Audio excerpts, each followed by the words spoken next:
ଜୟଗୁରୁ ସନ୍ଧ୍ୟା ପରେ ଯେଉଁ ଶଙ୍ଖଟା ବାଜେ ନା ମାଇଣ୍ଡ ଏକଦମ ରିଲାକ୍ସ ହେଇଯାଏ। ଯେଉଁ ଘରେ ସନ୍ଧ୍ୟା ଦିଆଯାଉଥିବ ନା ଠାକୁରଙ୍କ 2 ଟାଇମ୍ ଠିକ୍ ସମୟରେ ପ୍ରାର୍ଥନା କରାଯାଉଥିବ ସେ ଘରେ ପଜିଟିଭିଟି ଗୋଟେ ଅଲଗା ପ୍ରକାର। ତ ଆଜିର ଦ୍ୱିପହରେ ଖାଇବା ଥିଲା ଯେଉଁଟା ଭାତ ଥିଲା ତା ସହିତ ସୋରିଷ ବଟା ଦେଇକି ଆଳୁ ବାଇଗଣ କଲରା ଛୁଇଁ ବଡ଼ି ପକେଇକି ଗୋଟେ ତରକାରୀ ଯେଉଁଟା ଆମ ବାଲେଶ୍ୱର ନା ବହୁତ ମାନେ ପ୍ରତ୍ୟେକ ଘରେ ଘରେ ଏଇ ରୋଷେଇଟା ହୁଏ।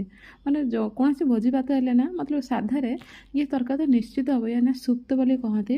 ତା ସହିତ ଅଛି ମୋର ଆମ୍ବୁଲ ରାଇ, ତା ସହିତ ଡାଲି। ପୋଇଟା ମୁଁ ବାପ ଘରୁ ନେଇକି ଆସିଲି ପାଖାପାଖି ଯେ 15-20 ଦିନ ହେଲାନି। ଫିର୍ ବି ତାକୁ ଫୋପାଡ଼ି ଗୋଟେ ଥାଏ ନା ବାବା ଯେଉଁ ଜିନିଷଟା ଦେଇଥାନ୍ତି ନା ତାକୁ ଫୋପାଡ଼ି ଜମା ଇଚ୍ଛା ହୁଏନି। ଯେତେ ଖରାପ ହେଇଯାଉ ନା କାହିଁକିନା ସେ ଦିନ ନାହିଁ ଯେ ବାପ ଘର ଯାଇକି ରହିବା। ଯେହେତୁ ଆମେ ବହୁତ ଦୂରରେ ରହୁଛୁ ବାପ ଘରଠୁ, ତ ଯାହା ଟିକେ ହେଲେ ନା ତାକୁ ସେଇଭଳିଆ ପଛେ ଖାଇଦେବି, ତାକୁ ଫୋପାଡ଼ି ଜମା ଇଚ୍ଛା ହୁଏନି। କାହିଁକିନା ବାବା ଦେଇଥିବ ସେ ସ୍ନେହ ସେ ଭଲ ପାଇବା ଆଉ କେଉଁଠି ମିଳିବନି। କେହି କାହାକୁ ତମକୁ ଦେବେନି। ଏଇ ବାପା ମାଆ ଯେଉଁ ସ୍ନେହ ଭଲ ପାଇବା ଦେଇଥାନ୍ତି ନା, ବାପା ମାଆ ପଳେଇଲା ପରେ ଭାଇଙ୍କଠୁ ତ ଉମ୍ମିଦ କରିବା ହିଁ ବେକାର। ଯଦି ଆପଣଙ୍କୁ ମୋର ଭିଡ଼ିଓ ଭଲ ଲାଗିଥିବ ପ୍ଲିଜ୍ ଫଲୋ କରିବେ।